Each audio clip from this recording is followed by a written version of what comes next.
আসসালামু আলাইকুম। আশা করি আল্লাহর রহমতে সবাই ভালোই আছেন। My name is Sakibul Hasan Sakib from study table private home.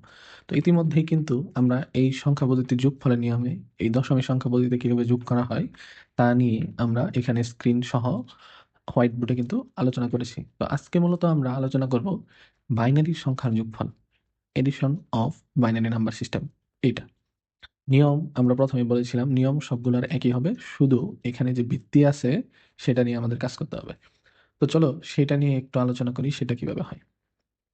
এই নিয়ম আগের মতোই, যদি যোগফল ভিত্তির থেকে কম হয় যা তা সরাসরি লিখতে হবে, যদি ভিত্তির সমান হয় তাহলে সেখানে দিতে হবে শূন্য এবং বাম পাশে যোগ করতে হবে এক। যদি যোগফল ভিত্তির থেকে বেশি হয় তখন যোগফল থেকে ভিত্তি বিয়োগ করে বাকি অংশগুলা যোগফলের ঘরে লিখতে হবে এবং বাম পাশে কিন্তু এক যোগ করতে হবে। নিয়ম আগেরটাই আছে, সেম জিনিস। এখন জাস্ট এখানে যদি আরেকটু রিমাইন্ড করি, এখানে বাইনারি সংখ্যার ভিত্তি কিন্তু অবশ্যই দুই, কারণ এর সংখ্যাগুলা কি শূন্য এবং এক, এই দুইটাই। তো আমরা যদি একটা উদাহরণ দেখি, এখানে এক এবং এক এই দুইটা যদি আমরা যোগ করি তাহলে কত হয়? দুই। যদি যেহেতু দুই তাহলে কি ভিত্তির সমান হলো, যেহেতু বাইনারি ভিত্তি দুই। তাইলে এই যে ২ নাম্বার নিয়মটা যদি আমরা পড়ি, যে যদি যোগফল ভিত্তির সমান হয় তখন যোগফলের ঘরে কত আসবে? শূন্য এবং বাম পাশে বসাইতে হবে কত? এক। এখন কিন্তু তাইলে আমার আর মুখস্থ করতে হলো না, একদম ইজি। তাইলে দেখো আমরা যোগফলের ঘরে বসাইলাম কত? শূন্য, যেটা হলো সামের মান।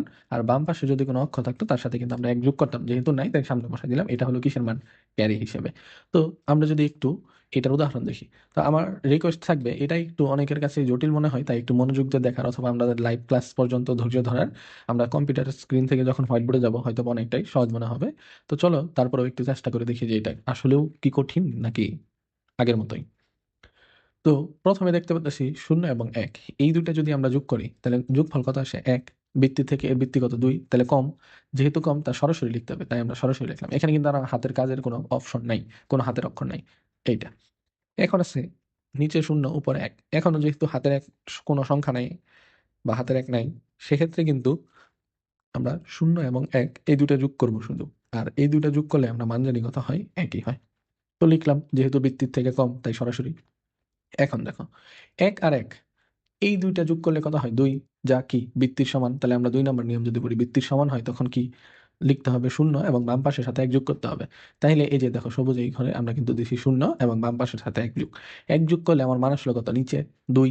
এক আছে আরেক যোগ হলো, তাহলে হলো কত? দুই। দুই আর শূন্য যদি আমরা যোগ করি তাহলে অবভিয়াসলি এটা কি দুই হলো না? বৃত্তির সমান হলো না? যদি বৃত্তির সমান হয় তখনও কি হবে? তাইলে আমরা নিচে দিব শূন্য এবং তার বাম পাশের সাথে কি এক যোগ করবো। বুঝতে পারছো তো ব্যাপারটা নাকি? তাইলে এখানে যেহেতু বৃত্তির সমান তাই আমরা শূন্য দিলাম এবং বাম পাশে এক যোগ করলাম আমাদের ২ নম্বর নিয়ম অনুযায়ী। এখানে নিচের শূন্য আর একে যোগ করলে আমরা জানি হয় এক। এক আর এক যোগ করলে কত হবে? দুই। আবারও সেই কিন্তু বৃত্তির সমানই। তাইলে কি আমরা যোগফলের ঘরে দিব শূন্য এই যে নিয়ম অনুযায়ী, এবং হাতে থাকবে ক্যারি, যা বাম পাশের অক্ষরের সাথে যোগ করতে হবে। তাইলে এখানে আছে কত? এক। আর এক হলো হাতের, তাহলে হলো কত? দুই। আর উপরে আছে কত? এক, তাহলে কি তিন। এই যে এখন কি বৃত্তির থেকে বেশি হয়ে গেল না? আমরা জানি কি বৃত্তি হলো দুই, তার থেকে বেশি। তাহলে আমরা ৩ নম্বর রুলসটা কি, যখন বৃত্তির থেকে বেশি হবে তখন বৃত্তি থেকে ওইটা বাদ দিতে হবে। অর্থাৎ ৩ থেকে তখন কি বৃত্তি পরিমাণ বাদ দিয়ে যদি ২ যদি বাদ দিই তাহলে আমার থাকবে কত? এক। তা লিখতে হবে নিচে, আমরা লিখলাম এক এবং তার বাম পাশে এক যোগ করতে হবে। এখানে বাম পাশে কোনো অক্ষর না থাকায় তাইলে কিন্তু আমরা এক দিয়ে দিলাম। এই যে খুব ইজি। হ্যাঁ, এত জটিল করে শেখার দরকার নাই, আমরা যেভাবে ৩টা জিনিস লিখে দিয়েছি জাস্ট এইটুকু মাথায় রাখলে হবে। এইভাবেই অক্টাল হবে, এই একই নিয়মে হেক্সাডেসিমাল হবে। তো এই জন্য কিন্তু আমরা এই শর্টকাটে লেখা। তো আমরা আরেকটা উদাহরণ এখানে দেখি, যে এক এবং এক এই দুটো আমরা যদি যোগ করি তাহলে কি বৃত্তির সমান হলো না? ২ এর সমান না? কারণ আমরা জানি বাইনারি বৃত্তি কত? ২। যেহেতু বৃত্তির সমান তাহলে আমরা ২ নাম্বার নিয়মে পড়ছি যে এটা বৃত্তির সমান হলে নিচে যোগফলের ঘরে বসাবো আমরা শূন্য, কারণ এই যে উদাহরণে আমরা বলছি যেটা নিচে বসাই এটা কি যোগফল এবং তার বাম পাশে যেটা থাকে এটা হলো কি ক্যারি। সেহেতু আমরা যোগফলের ঘরে এই যে নিচে দিলাম শূন্য এবং বাম পাশে এক যোগ করলাম।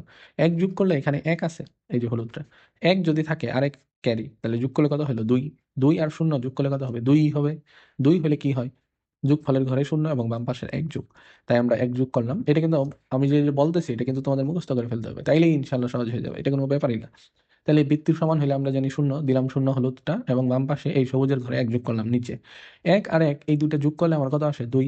আর উপরে আছে কত? এক। তাহলে টোটাল নাম্বার কত আসলো আমার? ৩। এখন কি বৃত্তি আছে ২, আমার যোগফল আসলো ৩। এর মানে কি বোঝা যায়? আমার বৃত্তির থেকে এটা বেশি হয়ে গেল না? হ্যাঁ, যদি বেশি হয় তাহলে আমরা কি করবো? যে বৃত্তি যে সংখ্যাটা আছে এটা কিন্তু বাদ দিতে হবে।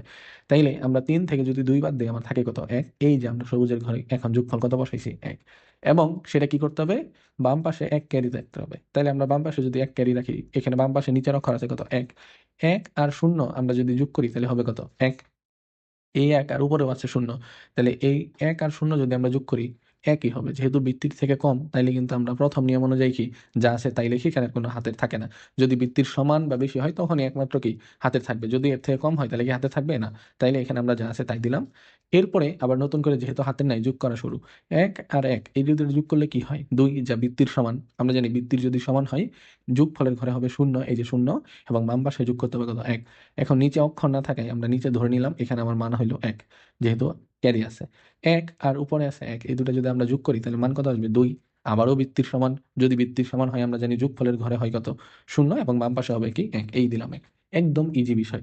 এরপরে আরেকটা উদাহরণ যদি দেখি, এখানে কিন্তু কি ঘটতেছে বারবার, যদি বৃত্তি থেকে কম হচ্ছে আমরা যোগফল যা তাই দিচ্ছি, হাতের এক যোগ করতেছি না। যদি যোগফল বৃত্তির সমান হয় তাইলে আমরা নিচে শূন্য দিয়ে এবং বাম পাশে কি এক যোগ করতেছি। আর যদি বৃত্তির থেকে বেশি হয় যোগফল, সেক্ষেত্রে কিন্তু আমরা ওইটা বাদ দিয়ে বাকিটুকু লিখতেছি বৃত্তি পরিমাণ বাদ দিয়ে, আর বাম পাশে এক যোগ করতেছি। এই হলো বিষয়, এর বাইরে কিন্তু কোনো কিছু না। তো আরেকটা উদাহরণ আমরা একটু জুম করে দেখি। এক এবং শূন্য এই দুইটা যোগ করলে আমরা জানি মান হয় কত, এক, যা বৃত্তির থেকে কম থাকায় আমরা যা আছে তাই দিলাম, বাম পাশে কিন্তু এক যোগ হবে না। তাইলে শূন্য আর এক এই দুইটা যদি আমরা যোগ করি, আবারও এক, যোগফল যেহেতু ক্যারি নাই, তাইলে যোগফল যেহেতু বৃত্তির দুইয়ের থেকে কম, তাইলে আমাদের যা আছে তাই দিয়ে দিলাম। এখানে কিন্তু একই হবে, তাই আমরা এক দিলাম। এবং বাম পাশে কি এক যোগ হবে, অবশ্যই না, যেহেতু বৃত্তির থেকে কম ছিল। আবার শূন্য এবং এক এই দুইটা যদি আমরা যোগ করি তখনও কি বৃত্তির থেকে কম, অর্থাৎ এই যে আমার বৃত্তি দুই, এর থেকে কিন্তু এক নম্বর নিয়ম অনুযায়ী মিলতেছে, যেহেতু কম তাই আমরা যা আছে তাই দিব। ঠিক আছে, তাই আমরা দিলাম এই যে সবুজ, এই ঘরে বসালাম এক, এখানে কিন্তু ক্যারি যোগ হলো না। এক আর এক এই দুইটা যদি এখন আমরা যোগ দিই, এক আর এক যোগ করলে বৃত্তির সমান দুই, যেহেতু বাইনারি বৃত্তি দুই, তাই আমরা দিব কত, শূন্য, এবং বাম পাশে যোগ করবো কত, এক। এই এক আর উপরে আছে শূন্য, এই দুটো যোগ করলে কত হয়, বৃত্তির থেকে কম না, অবশ্যই দুইয়ের থেকে কম আছে এখনো, যোগফল যেহেতু এক, তাই আমরা এক বসাইলাম। এখানে কি তাহলে ক্যারি থাকবে, অবশ্যই না। এক নিয়ম, এক নম্বর নিয়মে কিন্তু আমরা বলছি যে যদি বৃত্তির থেকে কম হয় তাহলে যা আছে তাই, বাম পাশে আর ক্যারি যোগ হয় না। তাহলে যেহেতু যোগ হলো না, নিচে শূন্য শূন্যই থাকলো, এখানে কিন্তু এক উপরে আছে। শূন্য আর এক যোগ করলে আমরা জানি মান হয় কত, এক, তো আমরা দিলাম এক। ওকে, এরপরে এখানে কি হাতে থাকবে না, যেহেতু বৃত্তির থেকে কম হয়েছিল। তাহলে এক আর এক এই দুটো যোগ করলে কত হবে, অবশ্যই শূন্য, যেহেতু বৃত্তির সমান। এক আর এক যদি বৃত্তির সমান হয় শূন্য, তাহলে আমরা দিলাম শূন্য, এবং বাম পাশে কিন্তু অক্ষর নাই দেখে আমরা এক বসাই দিলাম। তো এই হলো ঘটনা। ঠিক আছে, অনেকের কাছে মনে হয় শূন্য এক এগুলো না জানি কত ঝামেলা, এগুলো কিন্তু আসলে ঝামেলা না, যারা বুঝলা তাদের কাছে কিন্তু কোনো ঝামেলা নেই। এছাড়াও কিন্তু আমরা হোয়াইট বোর্ডে আলোচনা করব। ঠিক আছে, আর এইটা কিন্তু নানা ক্ষেত্রে আমাদের আসে, নানা প্রয়োজনে। তো চলো কথা না বাড়িয়ে আমরা হোয়াইট বোর্ডে চলে যাই। তো আমরা যদি এখন এইটারই একটা উদাহরণ করে দেখি, প্রথমে লিখলাম 101.101, 10111.110, এই একটা লিখলাম বাইনারি অক্ষর। এখন যদি আমরা এগুলো যোগ করি, এই উপরের রোলস গুলো অনুযায়ী কিন্তু আমাদের যোগটা করতে হবে। তাইলে যেহেতু বাইনারির ভিত্তি দুই, সেহেতু বাইনারির ভিত্তি অনুযায়ী কিন্তু কাজ করতে হবে। যোগফলের ক্ষেত্রে শূন্য আর একে যোগ করলে হয় কত, এক। যেহেতু যোগফলের যে রেজাল্ট সেটা বৃত্তির থেকে কম, তাইলে আমাদের কিন্তু এক নম্বর রুলস ফলো করতে হবে। এক নম্বর রুলস ছিল যে যদি বৃত্তির থেকে কম হয় যোগফল, তাইলে কিন্তু যা আছে তাই লিখতে হয়। তাইলে এখানে লিখলাম আমরা এক। এরপরটা যদি আমরা লিখি শূন্য এবং এক, এই দুটা যদি যোগ করি আবার দেখতে পাচ্ছি কত হয়, এক। যেহেতু এক, তাহলে বৃত্তির থেকে ছোট, তখন লিখবো আমরা এক। এরপরে এক আর এক, এখন এক আর এক যোগ করলে কত হয়, দুই, যা অবশ্যই কি বৃত্তির সমান। তখন আমরা কি করি, এই যে দুই নম্বর, যদি যোগফল বৃত্তির সমান হয় তখন শূন্য দিয়ে বাম পাশে এক যোগ করে দিব। তাইলে এখানে দিলাম শূন্য এবং বাম পাশে এক যোগ। সেক্ষেত্রে এখানে যেহেতু দশমিক চিহ্ন, আমাদের কিন্তু দশমিকের জায়গায় দশমিক দিতে হবে, আর বাকি কোনো কাজ নেই। তাইলে এখানে এক দিলাম, দুই হলো, দুই আর এক যোগ করলে কত হবে, তিন। আমাদের যোগফল আসলে কত, তিন। এখন কথা হলো, যদি যোগফল বৃত্তির থেকে বেশি হয় তখন যোগফলের ঘর থেকে সেই বৃত্তি পরিমাণকে দিতে হয় বাদ। তাইলে আমরা এখন এই তিন থেকে বাদ দিব দুই, রেজাল্ট কত আসবে, এক। এই বাদ দেওয়ার অংশটা তাইলে আমরা এখানে দেবো এক। ঠিক আছে, এখন যতটুকু যোগফল আসলো এখান থেকে বৃত্তি পরিমাণ বাদ দিলে যা থাকবে এখানে লিখবো, এবং তার বাম পাশের অক্ষরের সাথে কিন্তু অবশ্যই এক যোগ করতে হবে। তাইলে আমরা যদি এক যোগ করি তাহলে হলো কত, দুই। দুই আর এখানে আছে শূন্য, দুই আর শূন্য যোগ করলে কি বৃত্তির সমানই হয়। যদি বৃত্তির সমান হয় তাহলে দুই নাম্বার রুলস অনুযায়ী এখানে কিন্তু শূন্য দিতে হবে এবং বাম পাশে এক যোগ করতে হবে। তাই আমরা শূন্য দিলাম এবং বাম পাশে এক যোগ। তাইলে এখানে আছে এক, তার সাথে এক যোগ করলে হবে দুই। দুই আর এক যদি যোগ করি আমাদের রেজাল্ট আসে তিন। সেম, যদি যেহেতু বৃত্তি দুইয়ের থেকে বড় হয়ে গেল যোগফল তিন, তাইলে কিন্তু এইভাবে বাদ দিয়ে থাকে আমাদের এক, এই দিলাম এক। এখন যেহেতু এক এখানে লিখলাম, হাতেরও থাকবে এক, তিন নম্বর রুলস অনুযায়ী এই যে হাতের এক থাকবে। এখন এই এক আর এক যোগ করলে কত হবে, দুই, যা আবার কি বৃত্তির সমান। যখন বৃত্তির সমান তখন আমরা দিব কত, শূন্য, এবং বাম পাশে এক। তাহলে এক আর এক যোগ করলে হবে দুই, দুই আর শূন্য যোগ করলে আবারও বৃত্তির সমান। বৃত্তির সমান হলে আমরা কি দিই, শূন্য, এবং বাম পাশে যোগ করি এক। তো এক আর এখানে উপরে আছে এক, যেহেতু নিচে অক্ষর নেই তাই ধরে নিলাম এক। এক আর এক যোগ করলে কত হবে, দুই, যা বাইনারির বৃত্তির সমান। তাই আমরা কিন্তু এখানে দিব শূন্য, বাম পাশে দিব 1। তো এই হলো একটা উদাহরণ। এখানে যদি আমরা আরেকটা উদাহরণ আমরা এখানে করে দেখি।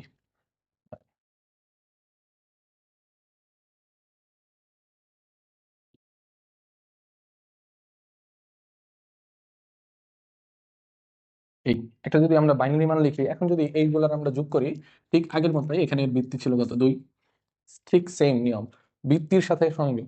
যদি অক্টালের হয়, দশমিকের হয়, কিংবা হেক্সাডেসিমালের, জাস্ট আমরা বৃত্তি পরিমাণ নিয়ে কাজ করব। তাইলে 0 আর 1 এই দুটা যোগ করলে আমরা জানি এখানে 1 হয়, যা বৃত্তির থেকে কম। যেহেতু বৃত্তির থেকে কম, তখন কিন্তু যা আছে তা সরাসরি লিখতে হবে যোগফল। 0 আর 1 যোগ করলে 1, তাই আমরা দিলাম 1।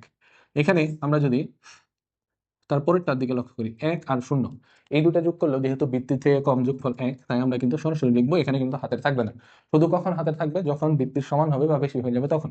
তাইলে এটা লিখলাম 1 আর 1 এই দুটা যদি আমরা যোগ করি তাইলে কিন্তু বৃত্তির সমান। আর যদি বৃত্তির সমান হয়, 2 নম্বর রুলস অনুযায়ী সেখানে দিতে হবে 0 এবং বাম পাশে যোগ করতে হবে 1। তো 1 যদি এখানে যোগ করি হবে কত, 2। 2 আর 1 হইলো কত, 3। এই লিখলাম আমরা 3।